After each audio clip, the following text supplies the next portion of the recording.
laawol kisal ko laawol peewal e ɓantal kono saje makiri ni joni haray heɓi 10 000 ɗuma ka honno 10 000 yiɗuɓe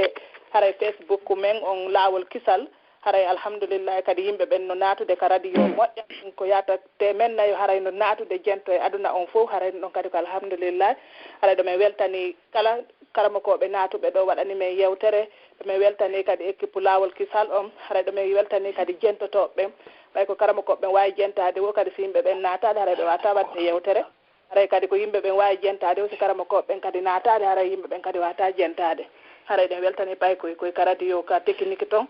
haray ɗen weltani kala heeɗiɗo Allah naɓiran en ɗum ɗo yeeso inchallah haray programme ji ɗin toujours no continue haray e jumaje ɗen fof e 21h30 l'heure pari on inchallah wona 20h30 l'heure menen Angleterre ga faalaɗo wottude joni ɓe waɗay timbre ji ɗin ka Facebook ko yimɓe ɓen suuɓo haray ko ɓuraɗo suɓede wo haray ko on timbre ɗon wona waɗede inchallah haray jumaje ɗen kadi e 19h30 l'heure Belgique haray ɗon kadi ɓe uddita e radio ɓe waɗa redivision ton haray ko bayanaji goo haray ɗon yi aali kadi ka Facebook ma ka YouTube laawol kisal haray men torike kadi fopp visitugol YouTube amen on haray bayanaji no ton darsuji no ton kala marɓe darsuji ɓen haray defte buyno fira nder ton bayanaji kadi sehuɓe kala ɗaɓɓitay ɗon sekujo mo faala on haray bayanaji ɗin no heewi to inchallah haray e talataje ɗen kadi fof haray ɗen mari darsu wona e 21h30 l'heure pari on inchallah alkamsaje ɗen haray ɗen mari darsu e 21h30 ɗum ɗon kadi ko 21h30 l'heure pari on ɗum noon aray ko fi sonnaɓe inchallah joni aray ɗo min udditande ɗo adiɓe landade ɓen question assalamu aleykum min udditaniɓe numéro mum sakkitori 2170 assalamu aleykum waaleykum salam wa rahmatullahi wa barakatu jarama usage no jentiɗon assalamu aleykum cheikh waaleykum salam wa rahmatullahi wa barakatuh haray question an on ko yowiti ko fi wono wonno ɗo yewtirde ni e on forcegol ɓiɓɓe ɓen jommugol maayo ko wona joni noon miɗo andi ɗo fewn ɗo ni ka goo ko jiwon no faala jombede hamɓe hara sago makko ko wonɗo rewde Allah moƴƴa joni noon sukaɓe buyalti fi makko mais ko arɓe ka diina wonuɓe ko yimɓe janamɓe makko mawɓe makko ɓen noon jaɓaali ɓen ɗon jombamo par ce que ko yimɓe janamɓe haray ko ɗum e ɗum ɗon kadi ɓay haray ɓe huli naamuji ɗin ɓe annda ɓe yaka iwri ɓe annda naamuji maɓɓe donc ko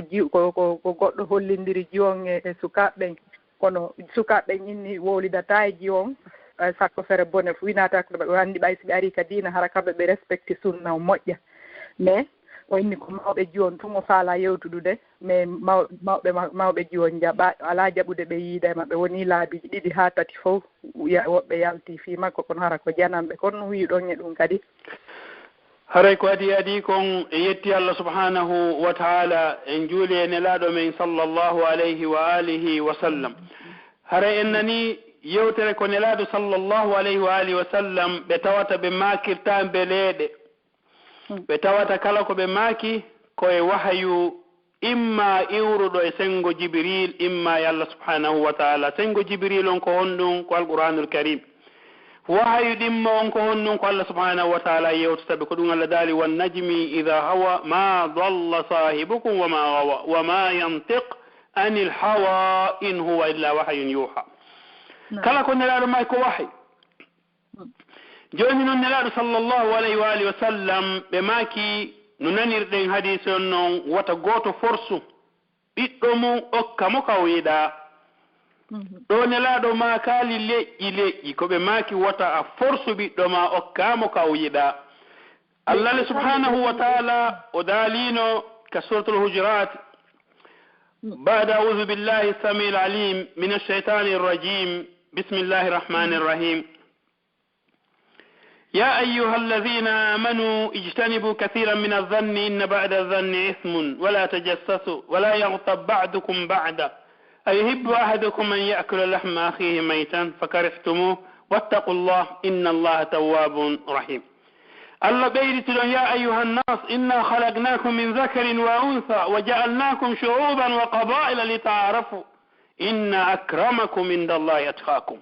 nelaɗo maki e hadise wonɗo e Bukhari Muslim hadise Abi Hurayra inna allaha la yanzuru ila suwarikum wala ila ajsamikum walakin yanzuru ila qulubikum wa a'malikum nelaɗo maki la farqa bayna arabiyyin wa ajamiyyin illa bittaqwa inna akramakum indallahi atqakum nelaɗo maki kamɓe ɓe hajaka Allah darta e ras Allah darta couleur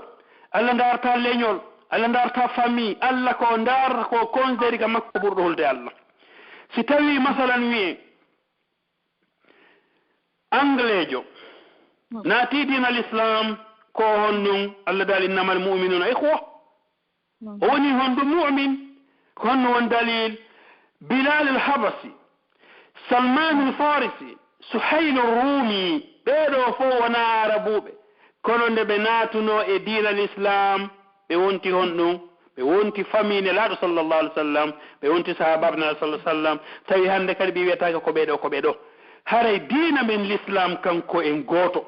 kala seeditiɗo ashhadu an la ilaha illallah wa ashhadu anna muhammadan rasulullah ko o julɗo amma jogitagol ɗi aadaji wiya menen min okkata si wona leñol mangol min okkata si wona kaarijo ɗum ɗo ko lundi ɗum yamirore Allah lundi ɗum yamirore nelaɗo sallallahu alaihi wasallam sabu nelaɗo maki innamal mu'minuna ikhwa fa aslihu bayna akhawaykum en fof koyen suɓɓe si goɗɗo wi ashhadu an la ilaha illallah woni musidɗo ma ko honno waɗi hande ɗen suni ko ɓe musidɓe men wona warede bimbe kikiɗe leydi ka anduɗen ɗon en fof en kafa ƴiƴan gootam en kafa leydi wotere en kafa hay haala goota kono tawde hiɗen kafi ko ɓuri ɗum ɗon ɗen kafi Allah ɗen kafi nelaɗo ɗen kafi diina l'islam ɗen kafi qibla ko siɓɓe men ka diina haray sellata ka diina men islam Allahu a'lam nde haɗata ɓiɗɗo ma nde o jombindira e julɗo seediɗo reweteɗo wondude gongal so wona Allah hino woodi wonɓe e jaɓude ɓiɓɓe men worɓe ɓen jomba heeferaɓe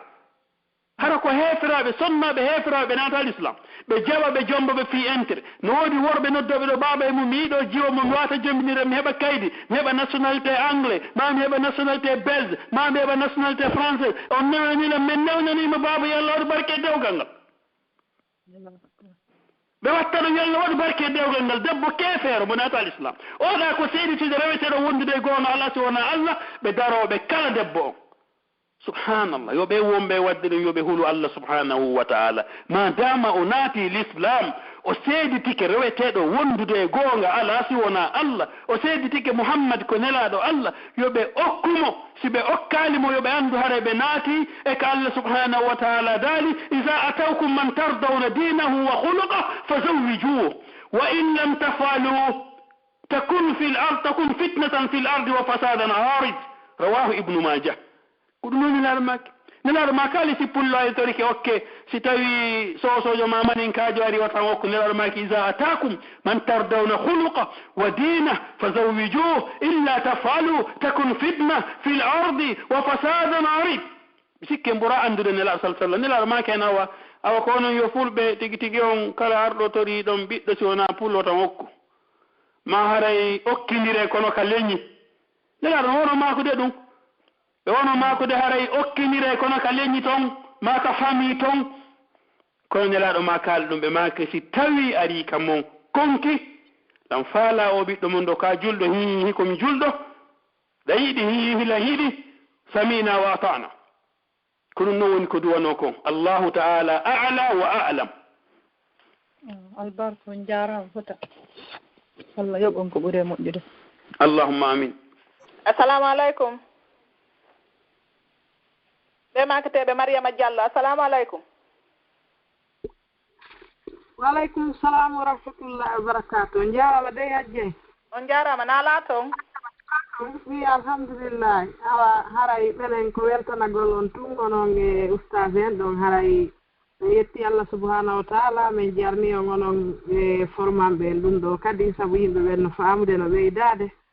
ara yo Allah o weltanon faamina men menen kay menen heɗoto ɓen e okka e oustage ɓen kay baraji ko nem haray oustage en mi huriki on mi jarni on yo Allah yoɓon ko ɓuuri e moƴƴude joddi haray ko yerwano ɗum ɗon menen men hiwrorino ga on jarama foti ko na seeɗa min faami bayana o yo Allah faami men ko yettuɗon e mum ko allahumma amin on jarama onon kadi assalamu aleykum wa rahmatullahi wa barakatuh assalamu aleykum naam wa aleykum salam wa rahmatullahi on jarama hajje on jarama na ala ton alhamdulillah on no way tan ɓe gurende ɓe fof ɓe jang jam ɗum fay ɓe ɓe fappuy ɓe ja alhamdulillah awa kadi faala on tu salminde ɗo mi weltano mi salmina kadi ustasi ɓeyi away ɓe jentiɗo assalamu aleykum ustasi wa aleykum salam wa rahmatullahi wa barakatuh hajja hiɗon e jaam alhamdulillah kono si alhamdulillah meɗen e jaam onon katton ɗon e jaam alhamdulillah famille on ɓe fof ɓe jam meɗen yetti Allah ɓuyi meɗen muññi uyti faale meɗen e jaam awa alhamdulillah mi faala on ɗon tun landare goɗɗo ko landimi ɗo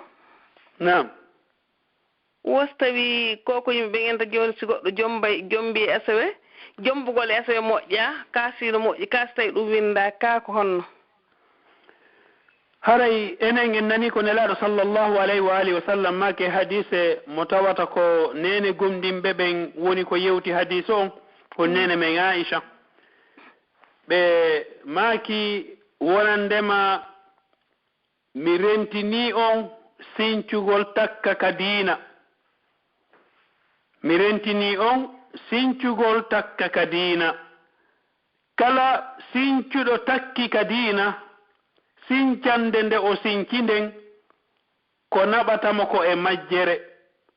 nden majjere kadi ko naɓata jommum si o tuubaali ko e yiite mi rentini on kadi gollugol golle ɗe mi gollaali takka ɗe ka diina sabuna kala waɗuɗo ɗum yawmal qiyama Allah jonnita e mo golle makko ɗen ko ɗum nelaaɗo maaki hadise on ko nene men Aisha woni ko yaltinani en hadise on sellinani en mo Bukhari e Muslim fillani en mo ka defte maɓɓe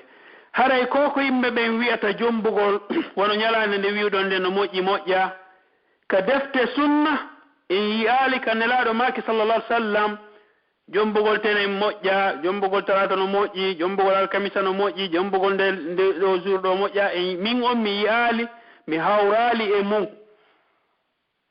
yeru kadi karamokoɓe ɓe mi woni e yewtudude ɓen mi hawrodiraali e karamokojo wiwɗolam ñalle hino woodi ñalɗe jombeteɗe e ñalɗe ɗe jombataake si tawi ɓen noon no wadde ɗum noon landoɗen ɓe dalil atuna burhanakum in kuntum sadiqin so on wi ɗum ɗo no moƴƴi hi ko honto ara ɗum ɗo windi na yawagol on ko faale heɓugol honno yaqin annabi ibrahima nde Allah winomo wonandema si o maayi o immintinto o immintina yimɓe ɓen fof ko honno annabi ibrahima wi'uno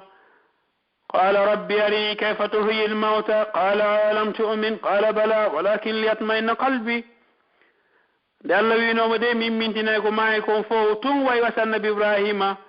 landitoto Allah rabbu samawati wal ard o landitoramo fi o hoolaki kono ko fi yo ɓernde makko nden wonu tranquille so goɗɗo wi'i en jombugol nde ñalande ɗo moƴƴa wiyemo ko honto ɗum woni kaka qur'ana kaka sunna haɗa min o mi hawrali e ñalande jombetende e ñalande nde jombatake ñalɗe ɗen fof ko ñalɗe Allah subhanahu wa ta'ala si tawi noon karamokoɓe en heeɓi yaltinanɓe en tawa ko daalol Allah ma ko sunna nelaɗo sami'na wa ata'na en jaɓi en nani si tawi noon ala ton haray koyen rento sincugol takka ka diina sabu nelaɗo maki iyyakum wa muhdathatul umur fa inna kulla muhdathatin bid'a wa kulla bid'atin dalala haray ko ɗum noon woni komi andi kon Allahu a'la wa a'lam. Assalamu alaikum ɓe maketeɓe Bari Habibata. Assalamu alaikum. Wa alaikum salam. Usaɓe no jentiɗon. Assalamu alaikum ustaz. Wa alaikum assalam wa rahmatullahi wa barakatuh hajja hiɗon e jam. Jantu. Alhamdulillah. Ne jenti bayano o foti ha on jarama albarka bu. Awa barka Allah on jarama foti onon kadi. Haray ko landal mi mari ɗon fala landade. Bismillah. Mini kan sontino julde ni bobo ari ñorti on tigi wano teral jungo ngo yarti maɗum poɗiri tiggare nde mbawa yani yaray julde on tinden boni karante no wawi wattutude continue julde nden mo wawi wattitude o continue julde makko nden sabu no haray o waɗira e faale makko o bobo waɗi ɗum noon on jeyaka e ko bonnata julde makko nden si tawi woni o ñorti yani no makirɗon ni yeru ɗum ɗon tun yon tigi tinno ƴetta ko futti kon ka leydi o watta ka wonno ɗon ɗum ɗo karama ko ɓe wi ɗum ɗo tawaka e ko bonnata julde on tigi nde ma ko fuɗɗintinta on tigi julde nden madama wona kanko tewi waɗi ko paykum waɗi allahu alam awa waɗi ko ñallanɗa noon jarama albarka ɓuy awa Allah jarama assalamu aleykum waaleykum salam wa rahmatullahi wa barakatu on jarama goye jamma julɓe ɗon e jaam alhamdulillah onon tolle alhamdulillah meɗen e jaam ustade no jenti on ɗon inchallah ko hiwragol ustade en ɗon weltanoɓe muhadara mo ɓe waɗi on alhamdulillah ɓe jarama moƴƴa noon ko ɓe andini yette jalloɓɓen kon ɗum ɗoɗen hari jamma on no tampi moƴƴa e banggal ɗum ɗoɗen hara ko weltanogol ɓe moƴƴa e hoore kadi duwa noon onon ɓe wonɓe Europe ɗo ɗon fi affaire julde nden e duwa noon mouradu moƴƴuru yallah newnan on onon kadi julde ne wawa tabitude mouradu moƴƴuru no hana juulirede noon saabu buy no wullito fi muɗum moƴƴa moƴƴa mi wasiyo kadi wonɓe yaltude ɓen ka meɗen kala mo yaltali hari mi wasiyo on tigui so on tigui fokkiti yaltugo yon tigui toro Allah yallah subhanahu wa ta'ala on newnanmo o yaha e leydi ko tawata o totta e julde e waktuji ɗin jowi o wawa wadde dewal Allah subhanahu wa ta'ala on no hana waɗirede noon on tigui toro ɗum ɗon si yalta ka makko e ndar si Allah hoynayi ndar si Allah subhanahu wa ta'ala on hoynanayi on tigui nayi haray ko ɗum ɗon mi umar ko mi yewta on toon ɗen mi weltani kon on fof moɗon alhamdulillah yallah nafir en e laawol fitarde on kadi no moƴƴiri allahumma amin onon kadi on jarama ɗum ɗon mi marko mi ɓolana on toon ɗen alhamdulillah on jarama mouradu moƴƴuru albarka moɗon onon kadi on jarama andintingol men koko andintinɗon men ɗo haray kadi toujours en ɓurta wattangoyla kono menen anniye on de ko visa heeɓi komin reeni wo ko Europe fiyo men heɓoyga juulete no ɗum ɗon no haani moƴƴa noon wallahi noɗi moƴƴa eyi wallahi jama ɓurta heeɗintingol anniye o wallahi o makkiɗo toɓɓere wondude important islam o kamɓe hara ko ɓuri ɓe mapinde ko fi affaire julde nden ko honno ɓe la ilaha illallah hara ko ɗon ko mapinde ɓe wallahi no mapini no ha feƴƴita saabu en andi si tagaɗo woni ha o feƴƴini ko attete landede e golle makko nden ko julde nden so tawi noon hawri julde nden tabitali andi ara no satti seeɗa yallah hoynan on amin amin ya rabbi hoynanan onon kadi ɓuriniɗe moƴƴa noon allahumma amin allahumma amin allahumma amin on jaran foti onon kadi on jarama albarka Allah yoɓon ko ɓuuri moƴƴi amin amin ɗomi watto goto kala yaltowo yon tigui e anniyo ka ɓerde muɗum yallah naɓo on tigui kaw tigui tottata julde makko nden waɓutuji makko ɗi fof timma e islam makko wawa dogude mouradu moƴƴuru haray ko ɗum ɗo mi wasiyi goto kala e meɗen yandi haray lan tori kadi yaafuye moƴƴa noon mi ƴewtude no satti seeɗa na probléme inchallah barka boy ara men salmini ɓe nguren nden toon fof yo Allah yoɓon onon kadi ɓuure moƴƴude salamu aleykum wa rahmatullah waaleykum salam wa rahmatullah wa barakatu min udditande hikkiɓe ɓen ɗon assalamu aleykum ɓe numéro mum sakkitori ko 61 76 assalamu aleykum waaleykum salam usaye no jenti on ɗon salamu aleykum ustade waaleykum salam wa rahmatullahi wa barakatuh on jarama yo Allah yoɓon ko ɓuuri moƴƴude allahumma amin waɗanay ngen fof amin min miɗoma ɗon ara landal ko mi landotoon ɗon nam ko yowiti fii ko ɓeya ko yewtuɗon ɗon fii si sonnaɓe ɓen no juulude haray ko yeeso ngon tun du'a yaltidude haray e min dey komi hawrodiri kon ɓay haray goɗɗo fof goɗɗo koko o jangi o yi'i kon o duwa wowlude sabu so o landama hara himo mari ka o tippi sonnajo si himo juulude ko yeeso ngon tun duwa yaltude si tawi ko kanko tun e sonnaɓe woni e juulude ma ko kanko tun ha si tawi gorko janano naati ka salon yani ɗon karma ko ɓen no wi'i ko yo jippinniqaɓe makko on fi wata on ɗon yi'u yeeso makko ngon min haray ko ɗum ɗo mi jangi ko ɗum ɗo mi yi'i ko ɗum ɗo kadi mi woni e gollitirde min e ɓen wure anden sabu hari mi yi'aali wonandema haray on tigi koyo suuɗu kadi yeeso ngon si tawi woni hara gorko janano ala ton ɓay noon haray gonko ɓen takon ñande yewta wo on tigi ɓeydi toto kono noon min haray komi yi'i kon e karamakoɓe komi heɗiti kon wonandema haray si debbo no juulude ko yeeso ngon tun woni ko duwa yaltugol si tawi wonandema gorko janano ala ɗon si gorko janano noon naati koyo jippinnigaabo on hande kadi o fof makko o wona ɓanndu ndun hino suuɓi allahu alam joni ara lamar ɗon landal kadi ko fi haray fi futuroni nam ɗin ara on tigi no juuli darɗe ɗiɗi futuroɗe on tigi noon salmina ɗon kono hara yeggitunaɗo duwano salminde no duwano wattirɗo tataɓire nde haray noon ko honno on tigi wawata wattirde ɗon tataɓire nde kon tigi tawi ɗon gayni salmina ɗon nam par ce que ɗon haray ko honnumo waɗi o uytu ɗo o uyti mo duwano juulude futuro darɗe tati o juula darɗe ɗiɗi tun o salmina ko honɗum o waɗata o artiray darnde luttunde nden so o artiri darnde luttunde nden o salmini o sujjitoya sujuudeji ɗiɗi ba'da salam famike si tawi kala qa'ida si tawi ka julde men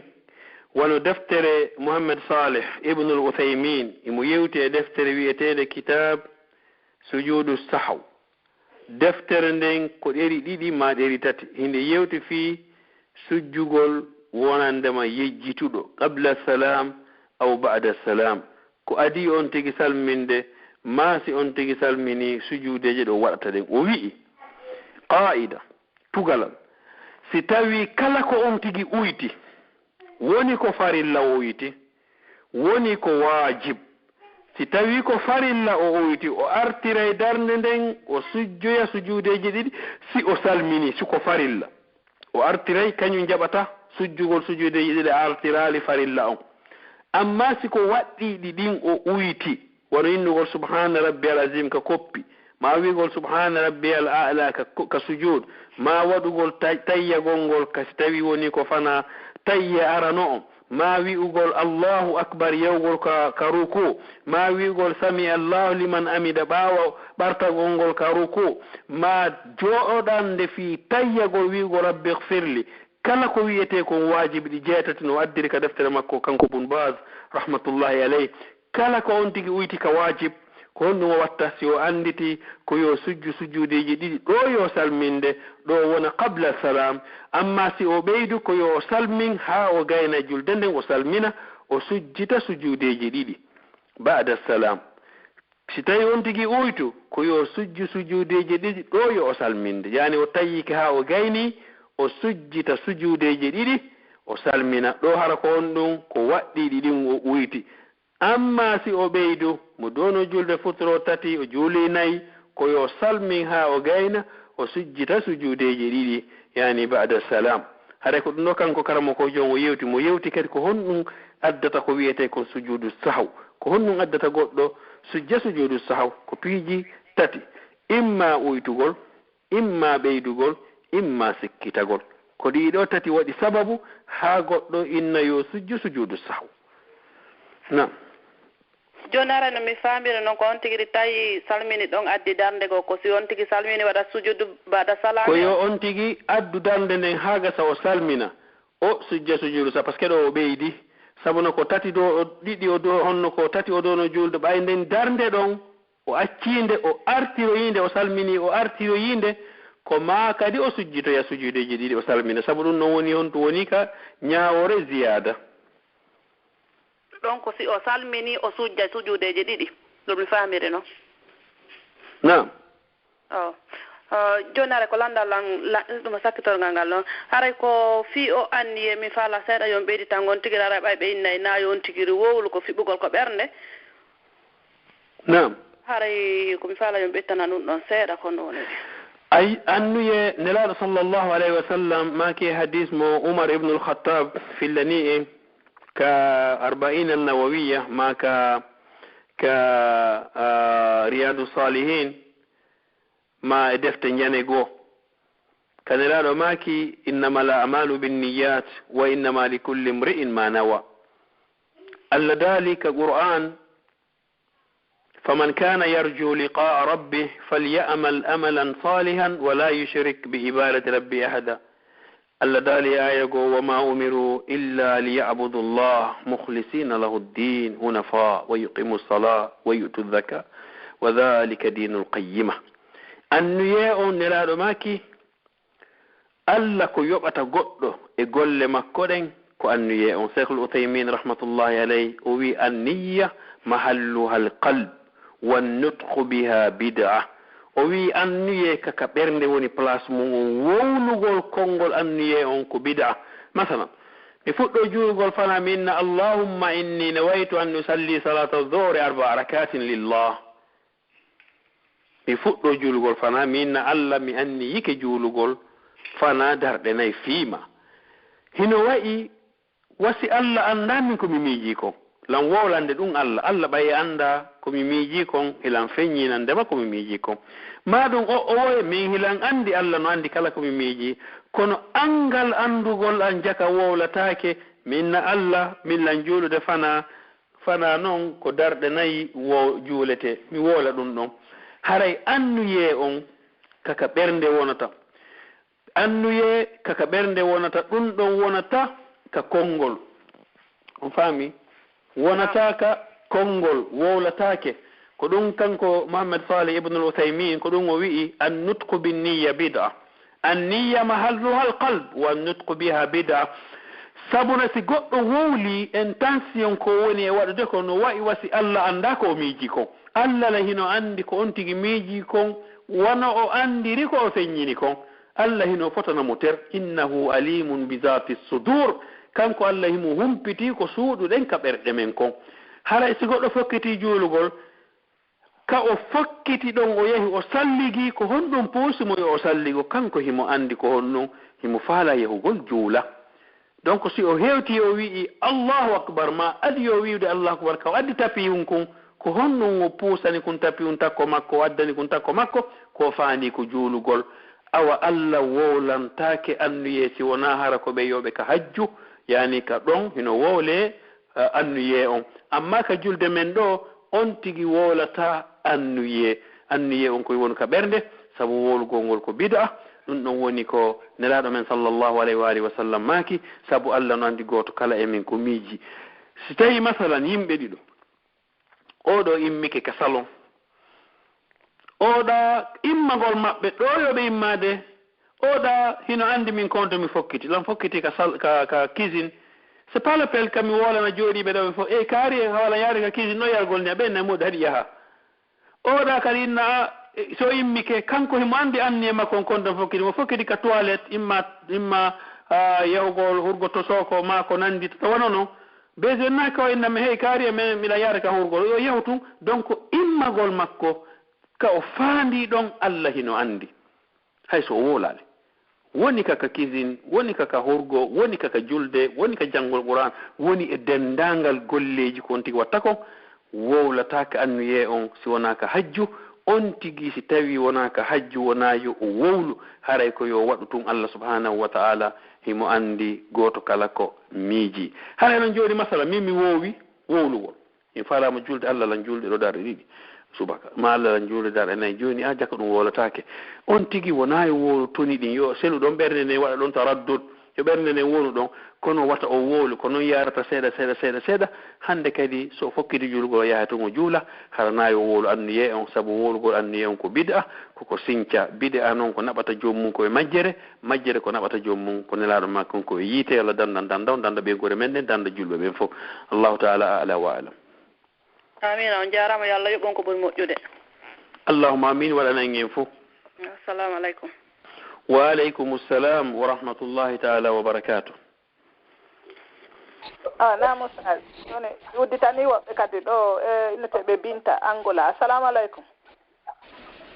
aleykum salam na laato alhamdulillah sa en ne jenti on ɗon assalamu aleykum sabe wa aleykum assalam wa rahmatullahi wa barakatuh na laton alhamdulillah hiɗon e jam laawol kisal alhamdulillah awan yetti Allah kono ɓe ɓuttinani on toon alhamdulillah nanni senɗo no ɓutti boy yo Allah ɓeydu ɓuttiki ɓeydana on jangge kissiye ɓeydana men meɗere julɓe ɓen fof amina amina ya rabbi minni ko mi faala landagol ko mi faala andude wono par exemple geeƴe ko haalere on mbo tawata wona geeƴe feƴƴi nder jemma o juulugol hino mari waqtuji ko ɓe wiyata waqtul muhtar waqtu ɓuraaɗo suɓeede on ko juulugol mo feendo waqtu makko on nelaaɗo no maaki e hadis sallllahu alayhi wa alihi wa sallam si wonaano num wata mi soñju mofte an ɗen mi juuliino geeƴe o tumbere jemma ɓe juulano geeƴe sabu no geeƴe kono niɓɓiri o ɓuri moƴƴirde kono si tawii noon wonandema juulirɗe ɗen no waɗa waqtu halda fotta ko juulugol e on waqtu ɗon ɓuri moƴƴude on tigi jemma sino mari ko juula o immo o naafa hara hiɗen anndi wono waqtu on mo bee hino mari waqtu ɓuraaɗo yiɗeede e waqtu hakkundeejo e waqtu mo tawata si feƴƴii ɗon hannde kadi so on tigi juuli haray o yoɓitay woni o juulaal e nder waqtu on masalan si tawii woni geeƴe ɗen ko e 20 heures wonaa e juuleede ko waqtu ɓuraaɗo yiɗeede on ko nde on tigi juulata e 20 heures on kono wi'aaka mo juuli e 21 heures haray o juulaali e nder waqtu on kono noon haray o juulaali julde jama waqtu ɓuraaɗo yiɗeede on kono noon haa jooni waqtu on lannaali so tawi woni ko 20 heures duwa juuleede waqtu on geeƴe ɗen kañum no waawi yahde haa ka takko peeral fajiri ɗo fof ko waqtu juulugol on tigi ɗo mari tan ko juula kono ko ɓuri moƴƴude kon ko juulugol waqtu juulugol julde jamane siko menen worɓe ɓen ma juula waqtu fewndiɗo on kono noon himo wawi mo nennude saabu waɗi e fewno nelaɗo sallah sallam ñande goo nelaɗo ko jemma ɓe juulini ɓeya hari niɓɓi ɓe juulini ɓeya geeƴe ɓe maki si wonano fiw tampingol ɓe waɗa eno jemma on geeƴe ɗen tum mbele jemma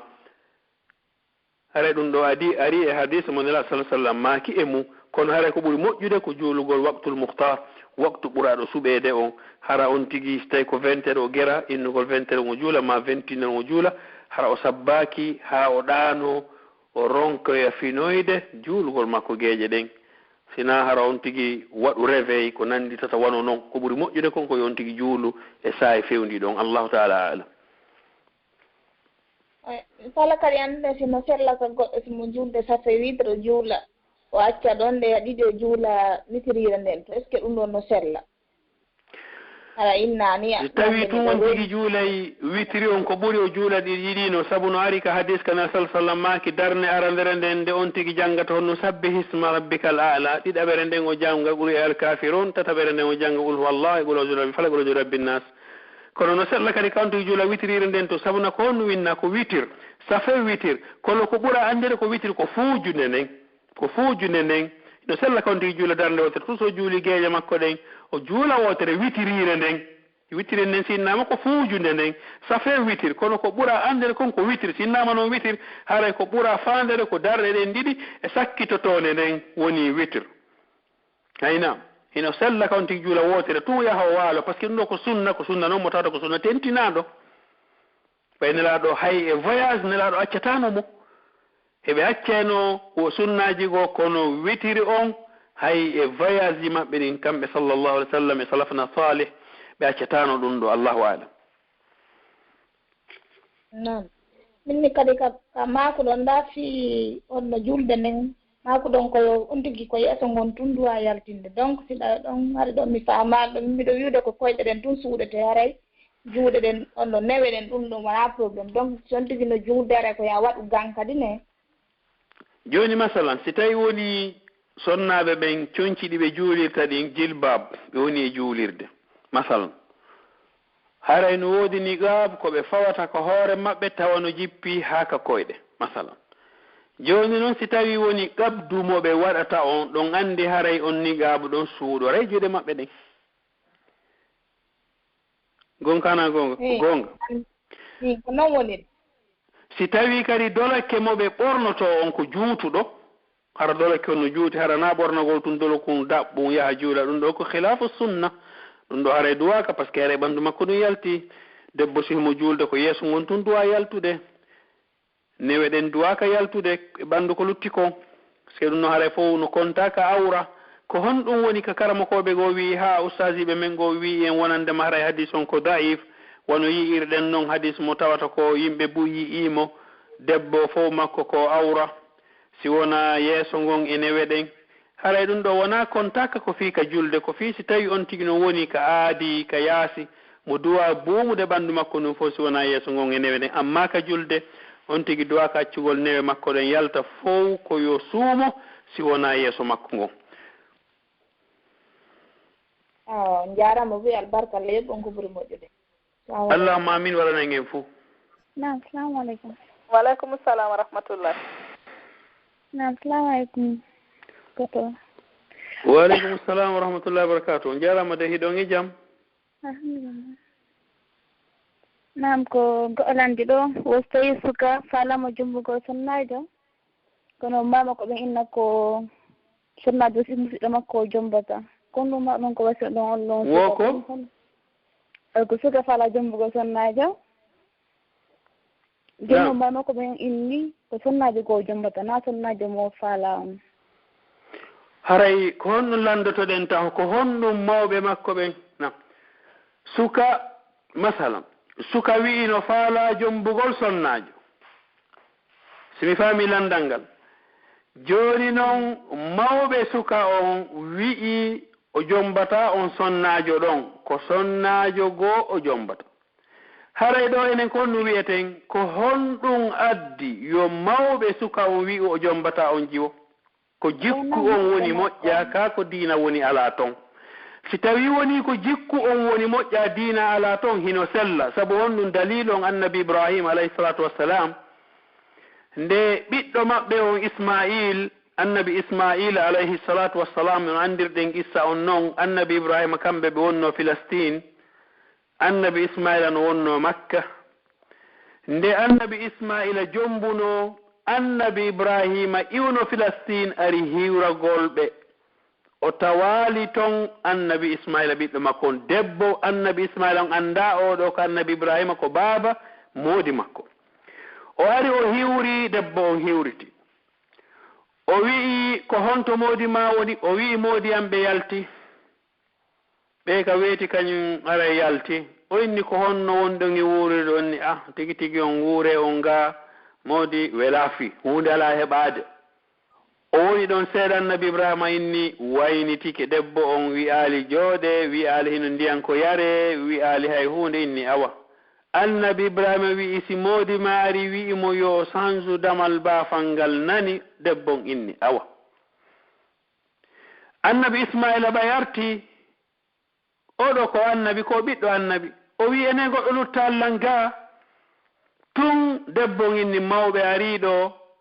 landikelan fiima mi inni hiɗa yalti ɓe landikelan ko noon nden e wuurirde ga mi inni ɓe afi tigi tigi o gurnana welaafi ɓe innilan awa yomi haalan si a ari yo a sanju damal baafal ma ngal annabi ismaila innene ɗa andi ko hombo noon o inni mi annda wo ko on woni ibrahima khalilullah khalilurrahman on ko baaba en an noon ko woni annabi ibrahim kamɓe ko Palestine ɓe woni ɓe arno ɗo waɗi golen ziya ɗa andi ko no ɓe wimmi o emi annda o inni wo ko yomi sele yani koyen seeɗu ko yomi jonnite hoore ma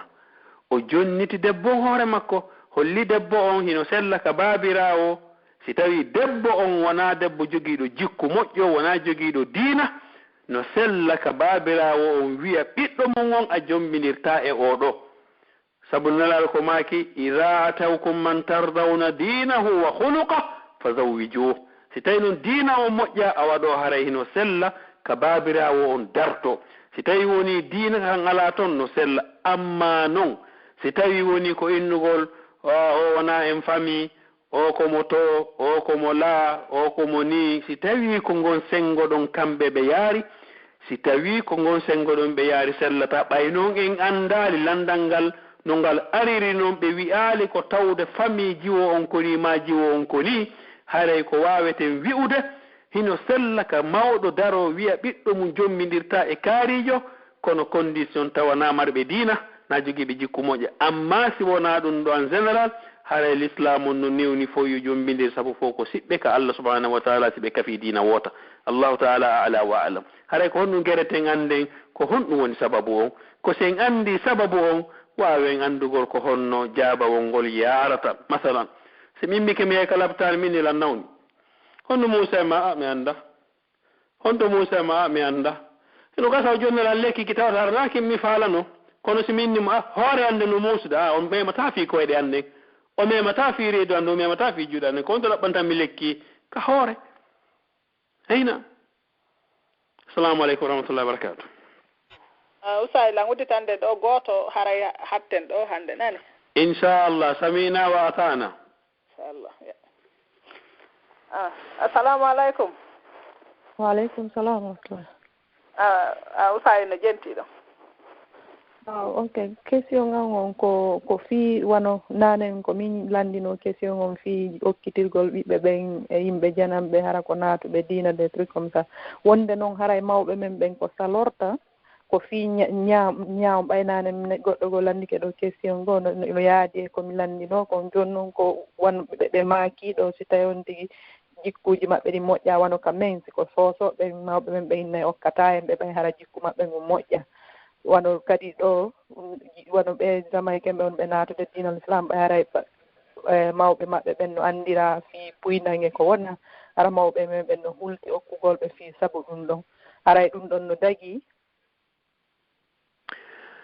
Haray masalan enen ko hadise mo nelaɗo maki on ko wonɗen e gollitirde si tawi woni mawɓe ɓen ɓe yiirali gorko on diina, ɓe yiirali mo jikku moƴƴo, ko moƴƴi no yalta e ko boni, ko boni kadi no yalta e ko moƴƴi. Fir'aun ko neɗɗo jabbarujo bonɗo, kono ɓeygu makko Asiya hino jeeya e sonnaɓe ɓe Allah waɗani cuuɗi ka aljanna wonandema hiɓe ma yalta hiɓe ga en andi suratu talaq ma tahrim. Annabi Nuh alayhi salatu wassalam ko annabi no woodi ɓiɗɗo makko mo feewa, no woodi debbo makko mo feewa Alqadiya, wona toon woni Allah daali himo yaltina ko wuuri e ko maayi, mo yaltina ko maayi e ko wuuri. Masalan goɗɗo no wona mawɓe makko ɓen Abu Talib naka woɗɗi bappanelaaɗo sallallahu alaihi wasallam ko hombo woni ɓiɗɗo maɓɓe on ino jeeya maɓɓe hombo Abu Talib Ali radiyallahu anhu warda fi Abu Talib bappanelaaɗo ɓe maayi e keeferu ɗum sana rien à voir e Ali ibn Abi Talib ɓiɗɗo maɓɓe ma Ja'far ma ko nanditata wono noon. Goɗɗo no wona moƴƴuɗo o heɓa ɓiɓɓe bomɓe, goɗɗo no wona moƴƴo hara mawɓe makko ɓen no boni. Si tawi ko julɗo himo gomɗini Allah subhanahu wa ta'ala, gomɗini nelaaɗo sallallahu alayhi wa alihi wa sallam, wona baba en gorko on wondata e jiwo on. Si tawi kadi jiwo on watti hino yiɗi, si ɓe reenaki, si ɓe jaɓali, fitna no wawi aroyde yeeso. Ko wonno mawɓe men ɓe hiɓe mari goonga, sabu haɗa hiɓe huli naamuji ɗin wona gootum, hiɓe hulita debbo on yahu toon ɓe traita mo, ma o yaha toon ɓe sansina mo diina makko l'islam ka o woni kan. Haɗa hiɓe mari goonga ngon sengo ɗo, par ce que reɓe huli sago ma ɓiɗɗo makko okkitirtamo ara humpodira e makko, anda alhaali makko, anda ko honno woniri, anda si tawi ha joni mo continue diina makko kan, anda si tawi ɓe dankimo wono andirɗen noon enen. Kono noon haray ɗum ɗon wi'aka si tawi fi mawɓe makko ɓen no waɗi ɗum ɗo, mawɓe makko ɓen no waɗi ɗum ɗo, gorko no feewi o holli peewal wona yo okke. haray min komi hawrodiri kon e ko nelaɗo maki kon sallallahu alayhi wa sallam, si gorko on ari ka mun no jogii diina jikku moƴƴo okkemo. Amma noon fi soro on baaba on ko nandita waɗo noon ɗum ɗon haray mi alana gandal ɗum ɗon, ɓay ko Allah daali kon wa fawqa kulli dhi ilmin alim. ɗum haɗa ɗum wawi landanade en karamokoɓe goo ɓurɓe lan alluwal towngal ko ɓe ɓanginani wo inchallah, walillahi alhamdu wal minna. haɗay ko ɗum noon woni ko faalaɗen inchallah gon sengo ɗon allahu taala ala wa alam. yetten Allah subhanahu wa taala ko ɗum ɗon woni ɗaɓɓugol gandal, wona en wonu balorre arɗo o dampa e naɓiraɗa oɗa dampa arira waɗa naɓiraɗa, neɗɗo wata jaɓu wonde ɗum yo wonu ɗaɓɓowo ɗaɓɓitowo, ɓayke ko diina ni kala ko yewta no sella yo ndaaru ko defte fof no windi enen ɗo ko ne wolde ɗo ko fof no windi ka defte inchallah on ti ɗaɓɓitira doyi haray karma ko men ɓe yo Allah subahana taala ɓeydan en ɓe ko ɓinata kon gandal ngal okkora en enen kadi haray kala heɗitiɓe en ɗo tammoɓe ƴetti heɗitagol en yo Allah waɗa en no joddini firdawsil ala kala ko faljuɗen ka jaabagol wona fandunde men ko tawde ko noon gandal men ngal foti eko yiwɗen kon amma hadiseji ɗen no selli sellani en koko yiɗen kon wowluɗen ɗen tori Allah subahana taala yurmo o yaafo on si faljeno e mum si tawi kadi falji ala e mum en yetti Allah subhanahu wa taala koye nema immorɗo e Allah hara en weltanike sukaɓe men ɓen lawol kisal mi weltanike wono hajja en kadi e kala organise ɓe en ɗum ɗo ha wawi fewdorde ɗo ha tawi konnguɗi men ɗin wawa yeytudude hara en wona nokku gotum aqulu qawli hadha wa astaghfirullah li wa lakum fastaghfiruna wal ghafurur rahim subhanaka allahumma wa bihamdik ashhadu an la ilaha illa anta wa astaghfiruka wa atubu ilayk assalamu aleykum wa rahmatullahi wa barakatuh laawol kisal ko laawol peewal e ɓantal